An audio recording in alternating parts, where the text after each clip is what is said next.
На ближайшие дни вся жизнь сдвигается в сторону дороги. Я лечу в Владивосток за машиной, на которой мне предстоит проехать почти всю страну. Для меня эта поездка не просто перегон авто. Я не ставлю работу на паузу. Каждый вечер меня будут ждать задачи и дедлайны. Но теперь между рабочими часами появились сотни километров дороги. Мне интересно проверить, действительно ли удаленная работа настолько мобильна. И что происходит с человеком, когда он каждый день просыпается в новом городе. Пожалуйста, убедитесь в том, что ваши ремни безопасности застегнуты, подтянуты по размеру. Первые 2 дня прошли как в тумане. Поезд до Москвы, потом 9 часов перелета, и большая разница во времени сделали свое дело. После аэропорта заселились в отель. И первое, на что я обратила внимание – письменный стол. Я оцениваю номер не как путешественник, а совсем по другим критериям. Мне важен не вид из окна, не интерьер, а смогу ли я здесь нормально работать. Есть ли розетки, насколько удобен стол и стабилен интернет.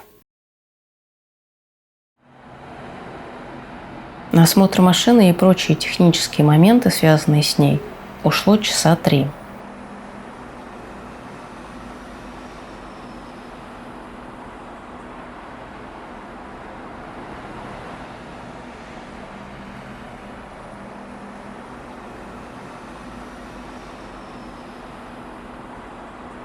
Потом мы поели в небольшой китайской кафешке. Здесь я поймала себя на интересной мысли. Когда несколько дней живешь в дороге, радость начинает приносить очень обычные вещи.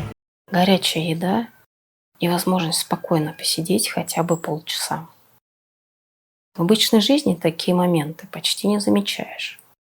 Но здесь они неожиданно становятся той частью дня, которую действительно ждешь. Перед сном, несмотря на усталость, я все равно поработала. Организм все еще жил по московскому времени, и спать не хотелось. Хотелось быстрее закрыть задачи, которые накопились за время перелета. В тот момент я думала, что примерно так и будет весь путь до дома. Днем дорога, вечером работа. На следующий день мы сделали все, ради чего задержались во Владивостоке. Помыли машину, прошли ТО, сменили масло и закупились к долгой дороге. А потом немного выдохнули и пошли гулять по городу. Владивосток – очень красивый город.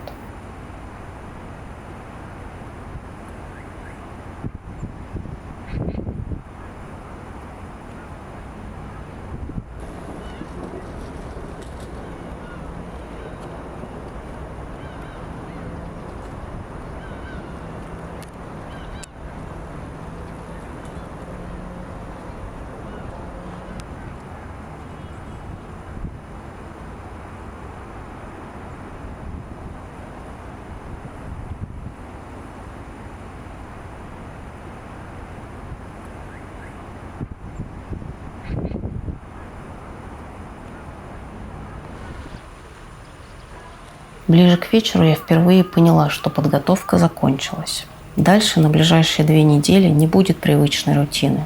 Будут новые города, отели, кафе и попытки встроить работу в совершенно другой ритм жизни.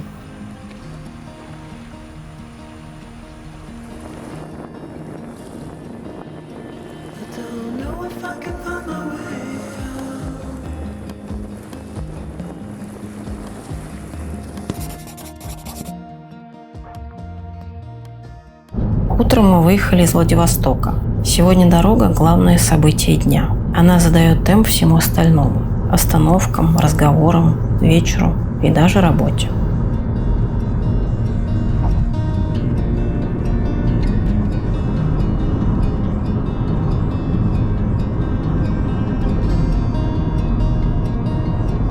За окном мелькают дома, поля, деревья, дорожные знаки. Я смотрю вперед, слушаю дорогу и почти перестаю замечать время.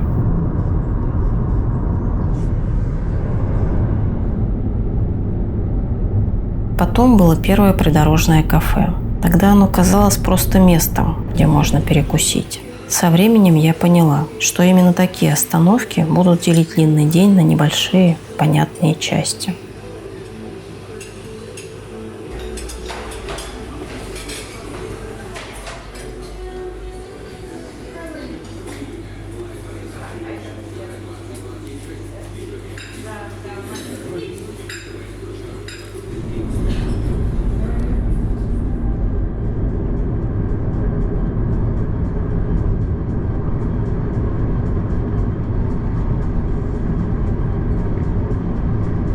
Мы остановились у озера на несколько минут. Я поймала себя на мысли, что тело радуется даже такой короткой паузе, что достаточно 5 минут, чтобы почувствовать себя намного лучше.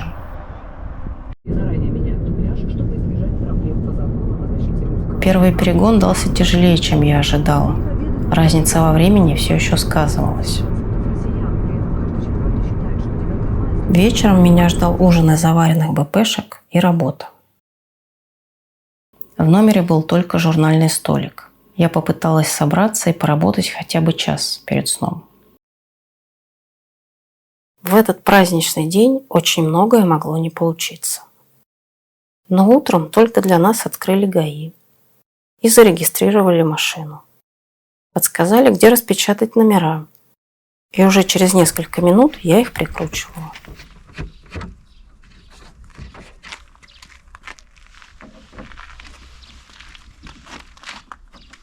Я не смогла скрутить рамку для вставки номера. Один из шурупов не выкручивался. Он был зафиксирован изнутри двери.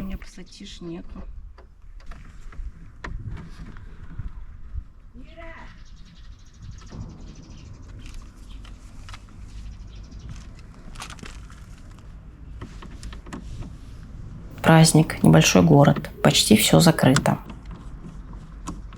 Мы пошли искать хоть кого-нибудь, кто может помочь.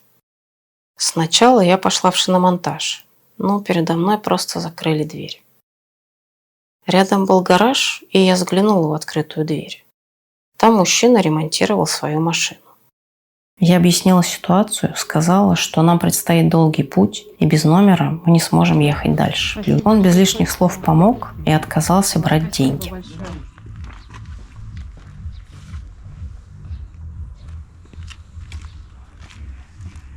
Одни остаются равнодушными, другие помогают человеку, которого видят впервые. После всей этой суеты мы, наконец, выехали в сторону Хабаровска.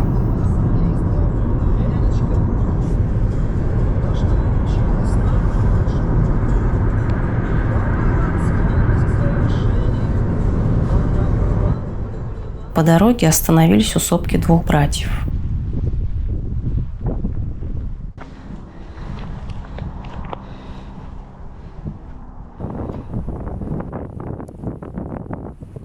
Немного прошлись, размяли ноги и снова поехали дальше.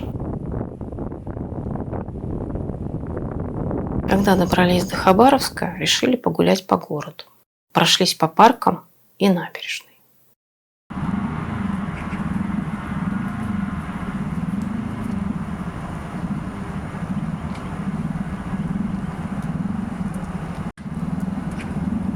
После дороги было приятно сменить ритм. Вместо километров – неспешная прогулка. Вместо шума трассы – вечерний город.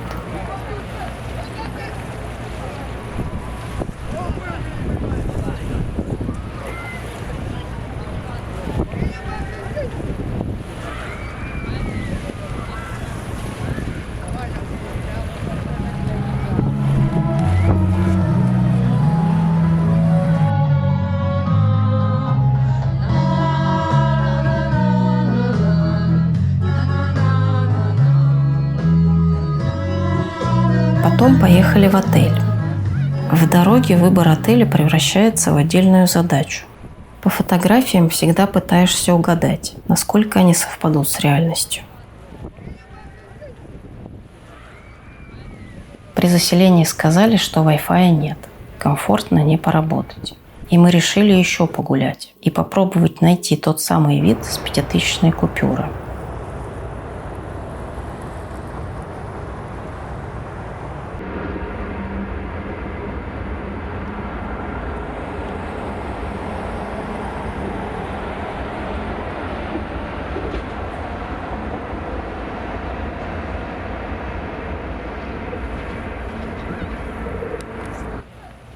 Перед сном я работала с телефона. Не самый удобный вариант, но на сегодня этого оказалось достаточно.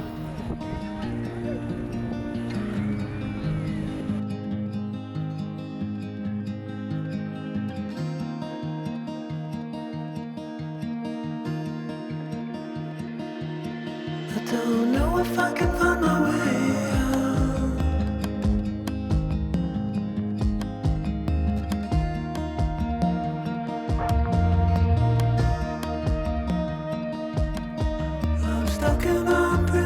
Сегодня предстоит длинный перегон. Перед выездом я заварила кофе.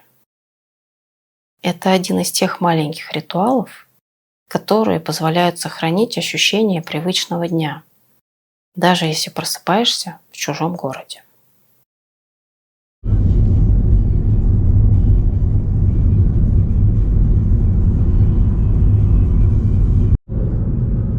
Почти весь день прошел за рулем. Такие длинные перегоны запоминаются ощущением бесконечной трассы, которая тянется вперед километр за километром.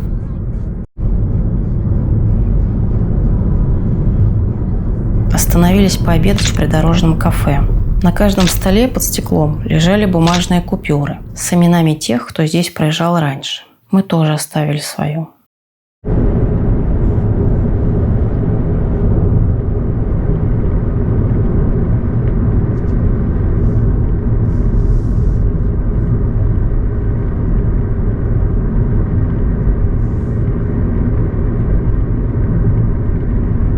Еще ненадолго остановились у Стеллы Москва-Владивосток. Сделали несколько фотографий и поехали дальше. Вдоль дороги все чаще появлялись языки огня и столбы дыма. Где-то совсем рядом горела сухая трава.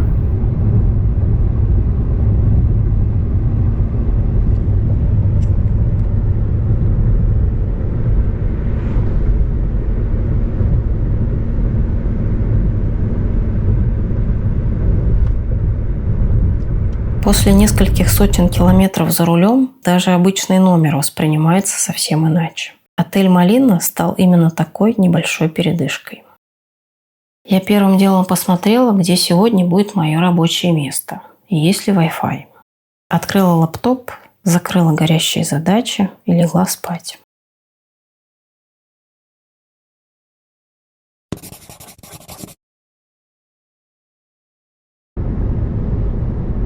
Утро началось спокойно. Ранний выезд, редкие машины и ощущение, что впереди еще очень длинный день.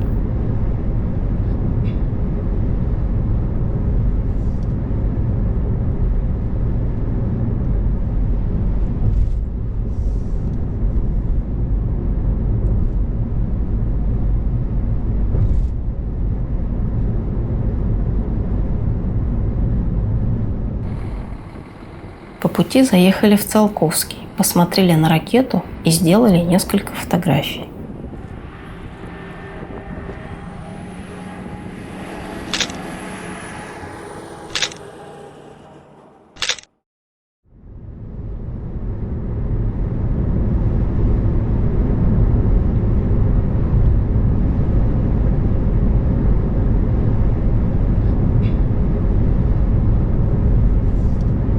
Весь день дорога.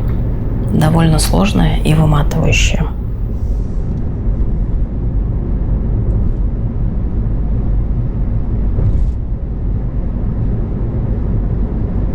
В обед остановились в придорожном кафе, где была, пожалуй, самая невкусная еда за всю поездку.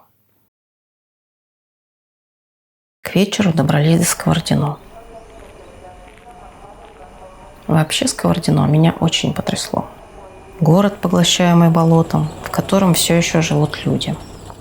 Контраст разрушенного, сгоревшего жилья, общественных зданий, вздыбленный от вечной мерзлоты асфальт и наш свежий отель. Очень атмосферно. Заселились в отель и приготовили себе ужин на общей кухне. Сегодня есть Wi-Fi, поэтому наконец-то удалось поработать. Утром выехали из Сковородино.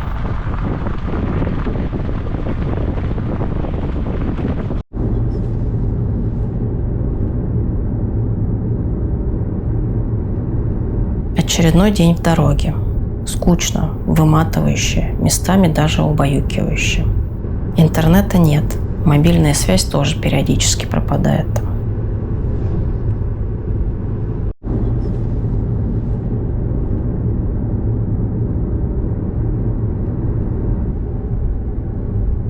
Пообедали в Могочи и поехали дальше.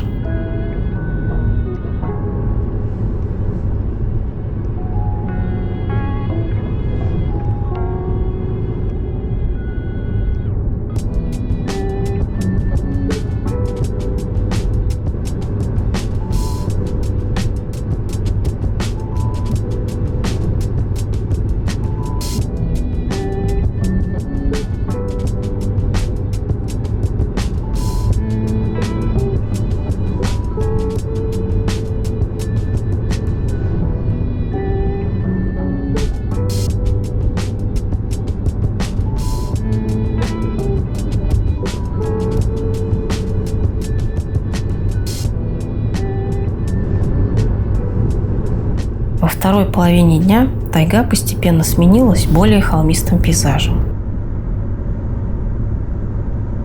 Навстречу непрерывным потокам шли фуры, а вдали все отчетливее проступали горные хребты.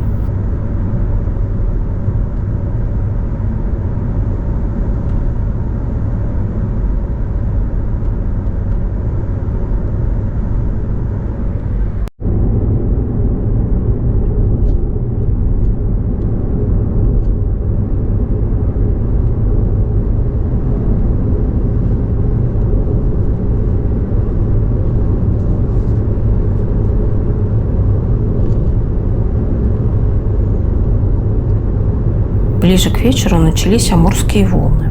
Дорожное покрытие стало волнистым.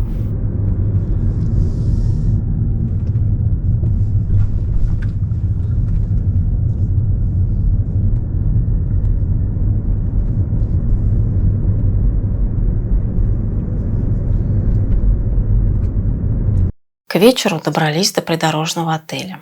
На ресепшене нас встретили новостью, что воды и света нет. В тот момент у меня уже не было сил ехать дальше. Да и некуда. Места дикие.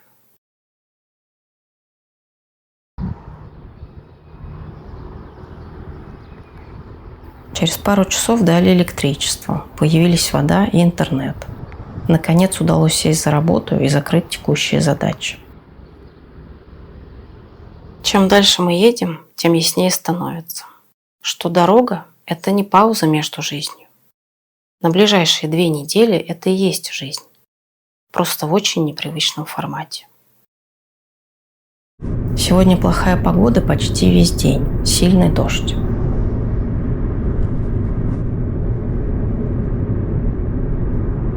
По дороге остановились посмотреть на коров. После нескольких часов в машине любая причина выйти, пройтись и размять ноги уже кажется хорошей идеей.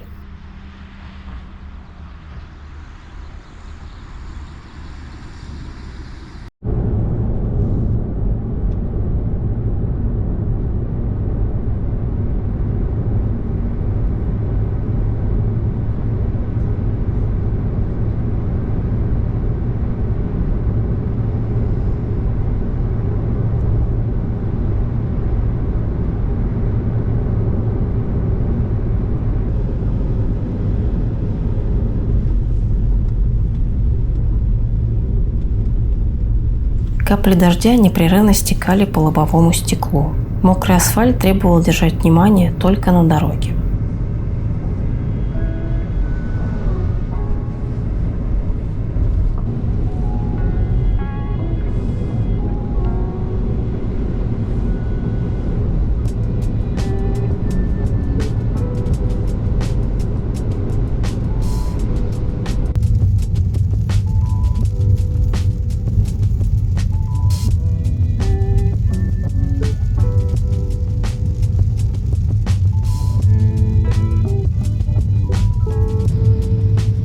В Читу заехали пообедать.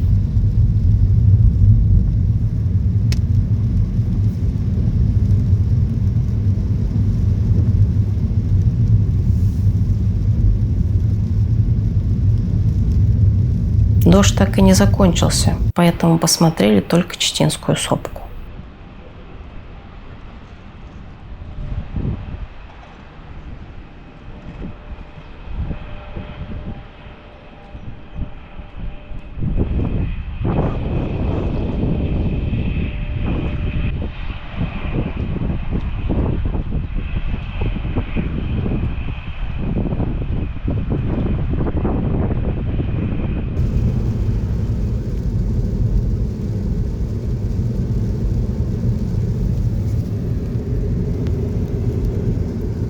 Чем дальше оставалась Чита, тем меньше вокруг признаков большого города. Только трасса и бесконечные просторы.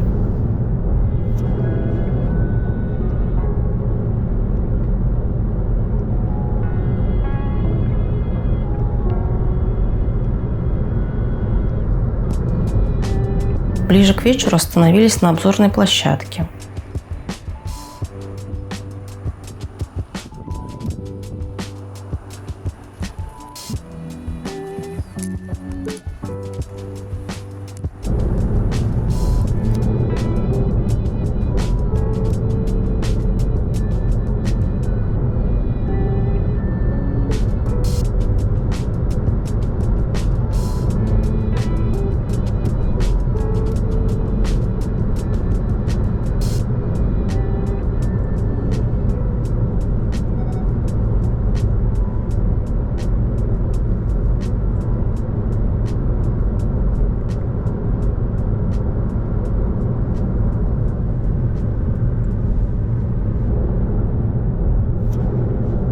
а потом заехали в Дацан, Саган-Дали. Очень необычное место. Напомнило мне сказки о драконах.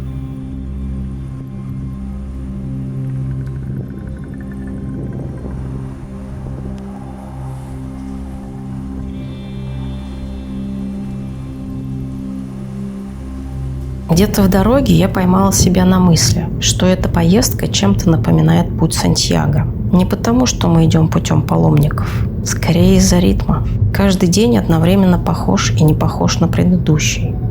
Новая дорога, новый город, новый отель, новый рабочий стол. А между всем этим много времени побыть наедине со своими мыслями. Вечером в отеле в двухместном номере почему-то стояло 4 кровати. И интернет постоянно отваливался. Но выбирать в этих местах особо не приходится. Раз кровать, 2 кровать, 3 кровать, 4 кровать. Я сегодня посплю на всех по очереди. А ты на какой будешь спать? Просто мама мия. Рейтинг 5.0. Так унитаз черный. Я открыла лаптоп и села работать за обычным обеденным столом. Утром нас ждал сюрприз. За ночь на машине появился иней. Было непривычно видеть такое майское утро.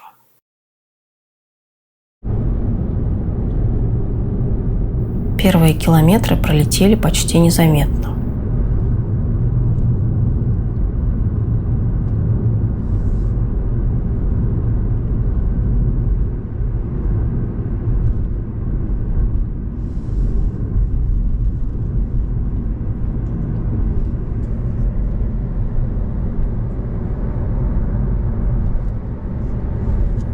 На карте увидели обзорную площадку. Случайная и потрясающе красивая остановка. Именно поэтому она запомнилась мне гораздо сильнее.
Впереди ждал Улан-Удэ.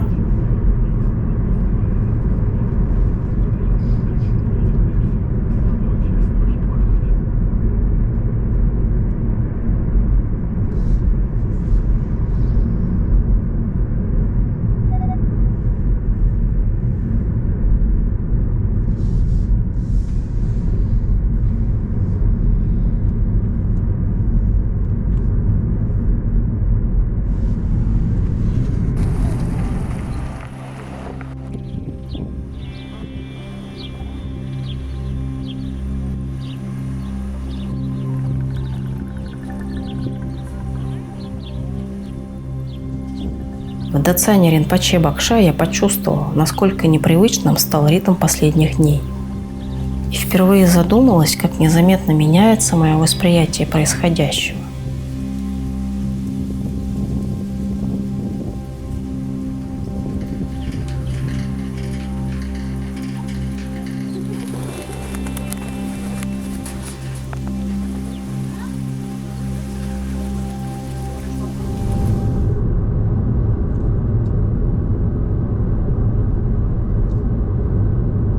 Оставив город позади, мы снова выехали на трассу.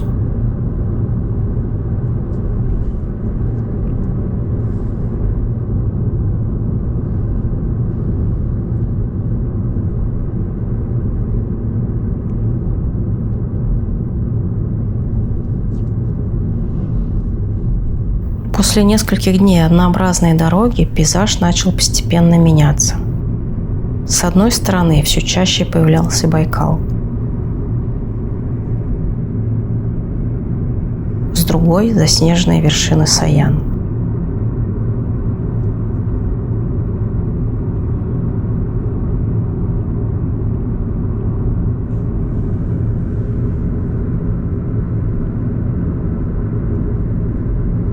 По пути купили копченого омуля у местного рыбака и вечером добрались до турбазы на берегу Байкала.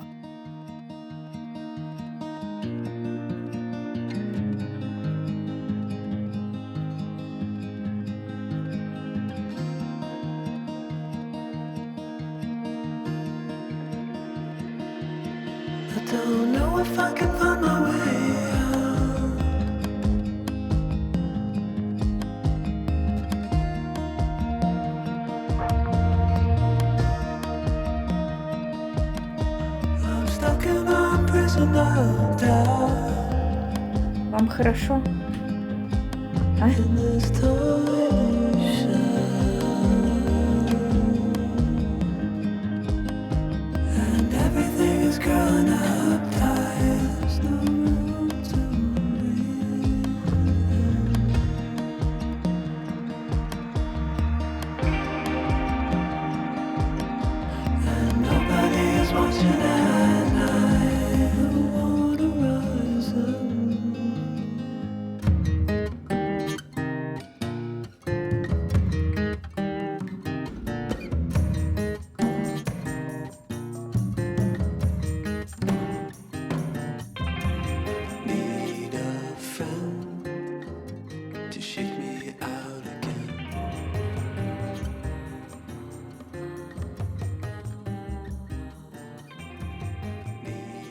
Деревянный домик, лес, тишина, камин.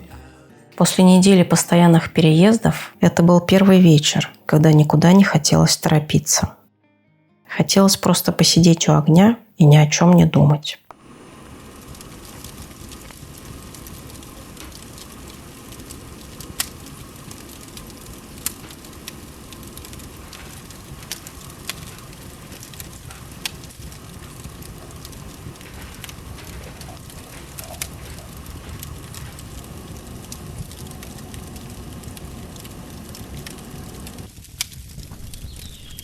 Утром мы решили никуда не спешить.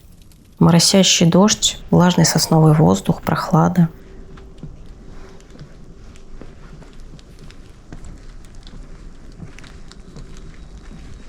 Последнее время я учусь не проживать жизнь на автомате, замечать свои эмоции, останавливаться, иногда просто побыть в моменте, а не сразу думать о том, что будет дальше.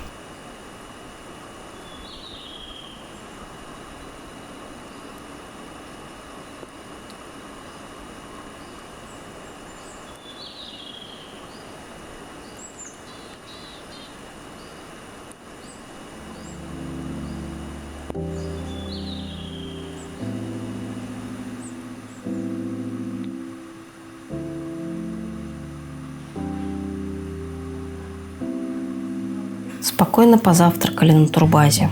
Горячие сырники, каша с кедровыми орешками и йогурт оказались именно тем, чего хочется в такое утро.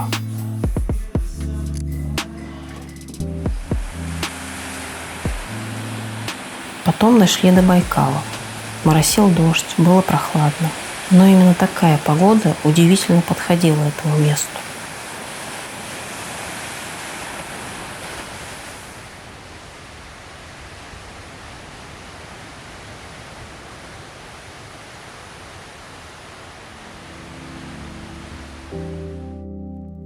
Пообедали с видом на лес, здесь же, на турбазе.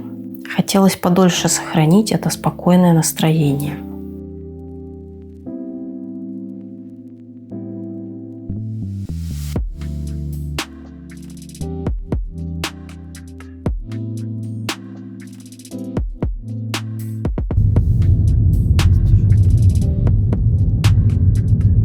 После обеда мы снова отправились в путь. Нас ждал участок дороги вдоль Байкала. Наверное, самый красивый за все путешествие. И одновременно один из самых сложных.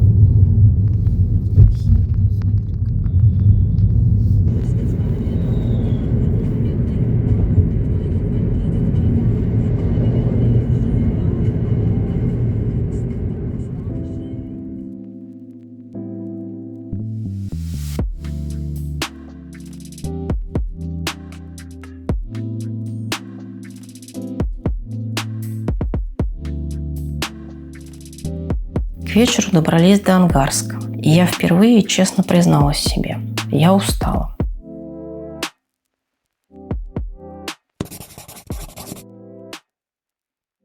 Следующее утро неожиданно началось с хорошего завтрака. В дороге начинаешь замечать вещи, которые в обычной жизни давно стали привычными. А сейчас хороший завтрак способен задать настроение на целый день.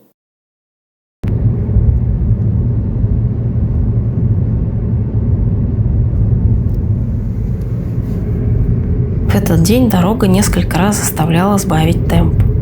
Сначала трассу неспешно переходили коровы. Потом пробка у закрытого ЖД переезда.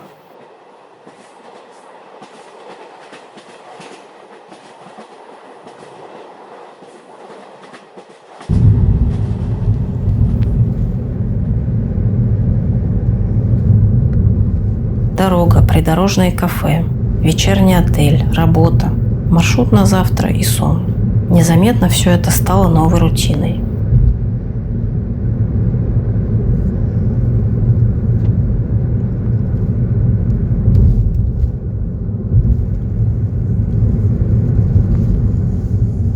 Едем через Красноярск.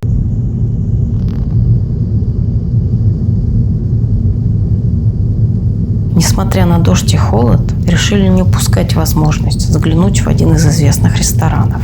Все-таки статус кулинарной столицы Сибири вызывает любопытство.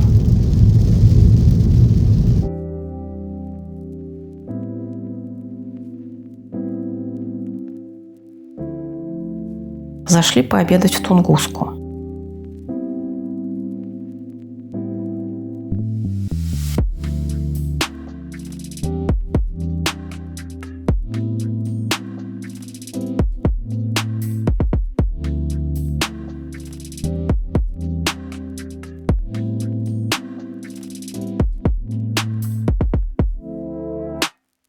Честно говоря, ожидала большего. Не скажу, что это была самая вкусная еда, что я ела.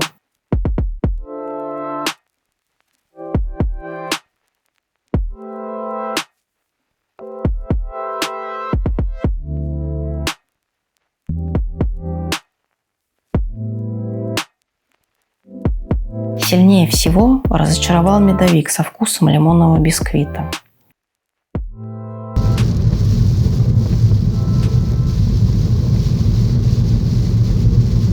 После обеда дождь постепенно сменился снегом, и температура продолжала опускаться. Я все реже думала о том, сколько еще осталось ехать. Гораздо интереснее было то, что происходит здесь и сейчас. Остаток дня прошел в дороге.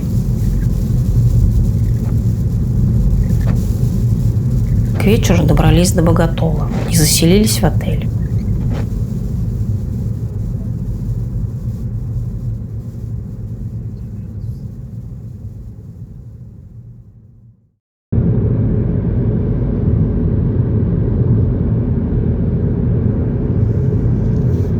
За окном пролетают зимние пейзажи. Заснеженные деревья, снег, иней. На летней резине при температуре около нуля все внимание было только на дорогу, поэтому в этот день мы почти ничего не снимали. К вечеру заселились в очень уставший отель, без нормального рабочего стола и Wi-Fi. Тогда я впервые поймала себя на мысли, что очень соскучилась по своему обычному рабочему месту. И задумалась, смогла бы я жить в дороге постоянно? Жизнь в автодоме, о которой я раньше думала, возможно, ощущается так же, когда каждый день проходит дороги.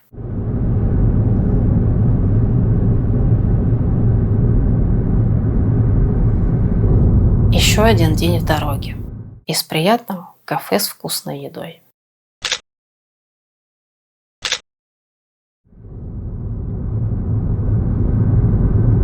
Весь день искали более-менее приличный отель с водой без запаха болота. К концу дня нашли.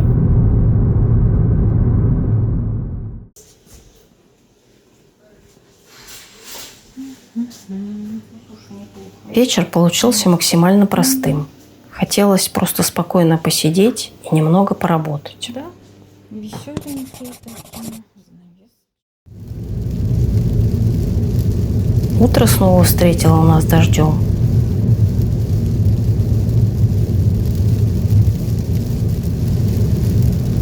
По дороге заехали в Тюмень поменять масло и проверить все жидкости. Заодно остановились пообедать. Хинкали и хачапури оказались очень вкусными.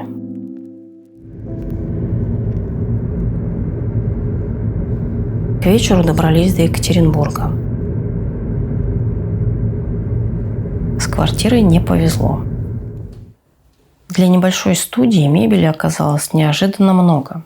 Двуспальная кровать и 2 дивана. Все уже заметно уставшее. Но решили никуда не торопиться и остаться здесь еще на день. После такого количества перегонов хотелось немного отдохнуть и посмотреть город. Решили устроить себе небольшой гастровечер.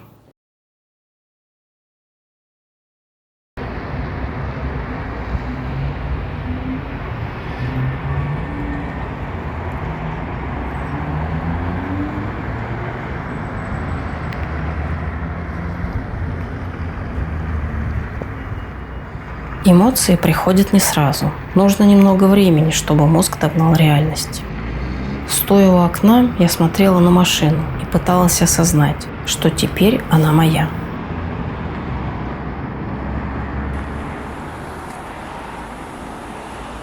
Сегодняшний день полностью посвятили Екатеринбургу, без спешки. Мне не хотелось строить маршрут вокруг достопримечательностей. После нескольких недель дороги это оказалось намного ценнее, чем попытка увидеть все и сразу.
На обед заглянули во вьетнамское кафе. Заодно заказали фильтр кофе. Люблю наблюдать, как он медленно заваривается.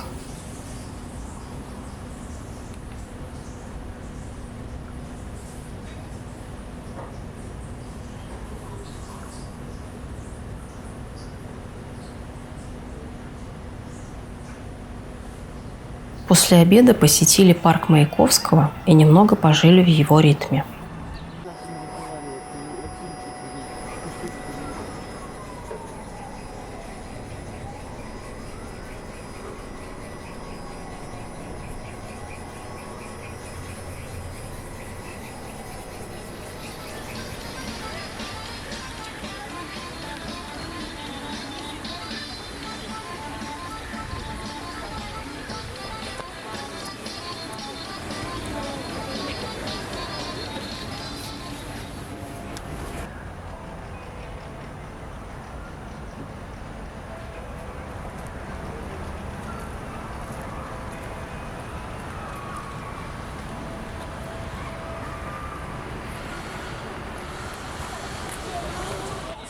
Вечером вернулись в квартиру. Завтра снова дорога. Этот день почти полностью остался за кадром. Дорога постепенно стала привычной, и снимать хотелось все меньше. Запомнился только пункт оплаты проезда на платной дороге.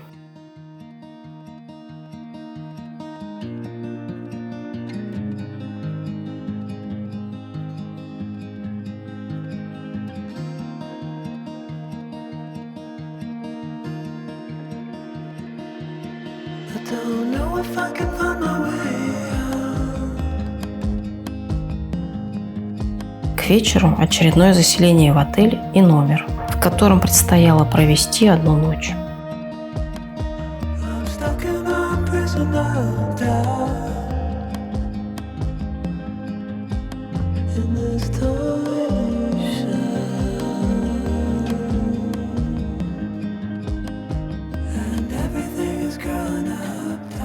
До дома оставался всего один день. Мы решили не спешить с возвращением и посмотреть Казань.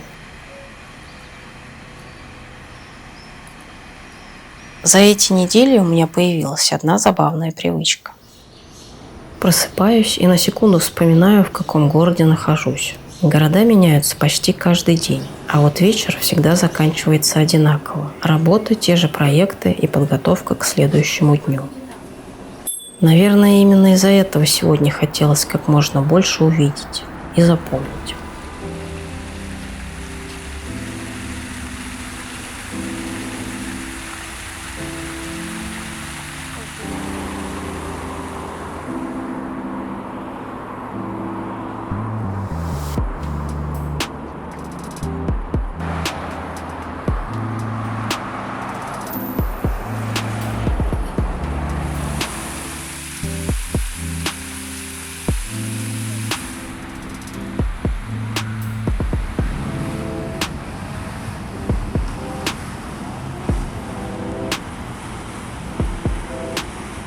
По пути зашли в музей Чак-Чака.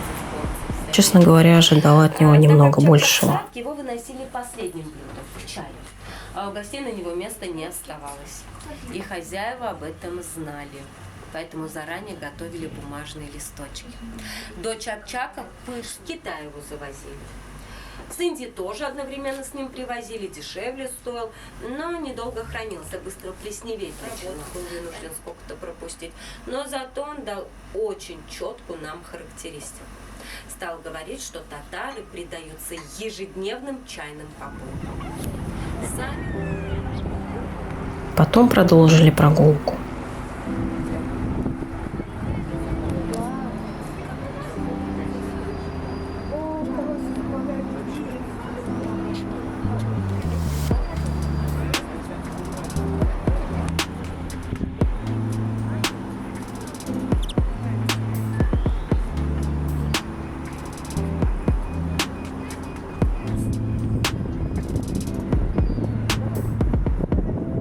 Главным открытием этого дня стали голубые озера. В какой-то момент поймал себя на мысли, что этот пейзаж кажется удивительно знакомым, будто дорога постепенно приводит меня домой.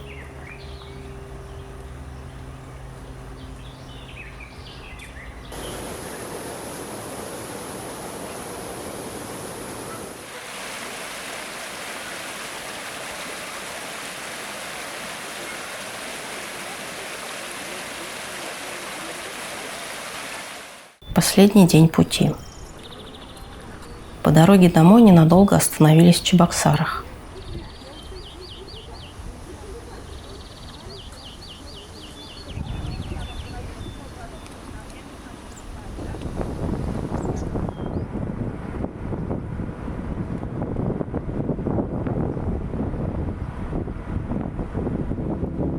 Пообедали в ресторане «Ефрем». Красивые интерьеры и подача.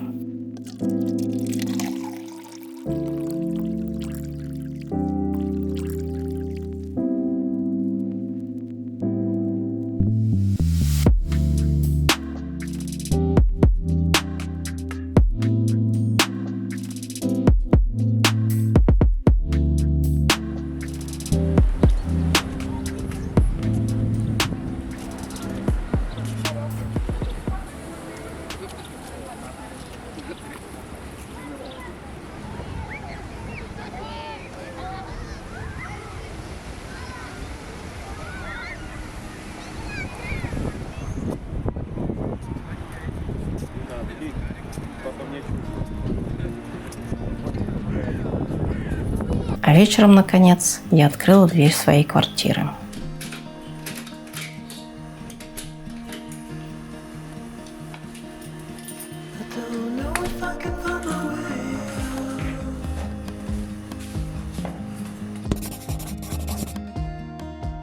Это путешествие помогло мне понять, что свобода – это не возможность работать из любой точки мира. Свобода – это возможность выбирать место, где тебе по-настоящему комфортно.